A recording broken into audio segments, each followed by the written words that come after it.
आपल्या महाराष्ट्रातील लाखो भक्तांचे आवडते आराध्य दैवत असलेलं श्री स्वामी समर्थ महाराजांचे तीर्थक्षेत्र अक्कलकोट। नमस्कार मित्रांनो, स्वागत आहे तुमचं फक्त आपलातून माहिती या युट्यूब चॅनलवरती। आज आपण श्री स्वामी समर्थ महाराजांची माहिती जाणून घेणार आहोत। आणि 19व्या शतकामध्ये होऊन गेलेल्या या श्री स्वामी समर्थ महाराजांची थोडक्यात माहिती अशी आहे की स्वामी समर्थ हे आंध्र प्रदेशातील शेलम क्षेत्राजवळील कर्दळवनातून प्रकट झाले होते। त्यांनी तेथील असे ते हिमाचल भ्रमण केले होते, म्हणजे समुद्रापासून हिमालयापर्यंत केलेला प्रवास, त्याला असे ते हिमाचल भ्रमण। शेगावचे श्री गजानन महाराज व शिर्डीचे श्री साई महाराज यांना स्वामींनी त्र्यंबकेश्वर येथे दीक्षा दिली होती।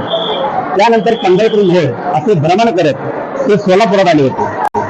मंगळवेढे नामक गावात काही काळ त्यांनी वास्तव्य केले व तिथल्या भक्तांना विविध स्तरावर मार्गदर्शनही केले।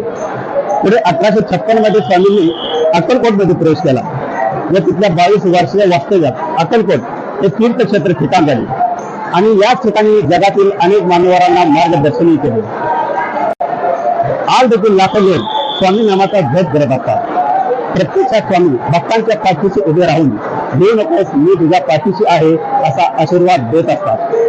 संकटाच्या वेळी भक्तांच्या पाठीशी उभे राहणाऱ्या स्वामींनी अखेर 1875 मध्ये अक्कलकोट येथे आपल्या देव अवताराची समाधी घेतली।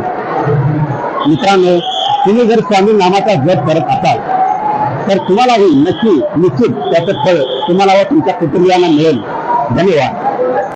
तर मित्रांनो, ही माहिती तुम्हाला कशी वाटली ही माझ्या फक्त आपलातून माहिती या युट्यूब चॅनलला सबस्क्राईब करायला विसरू नका। धन्यवाद।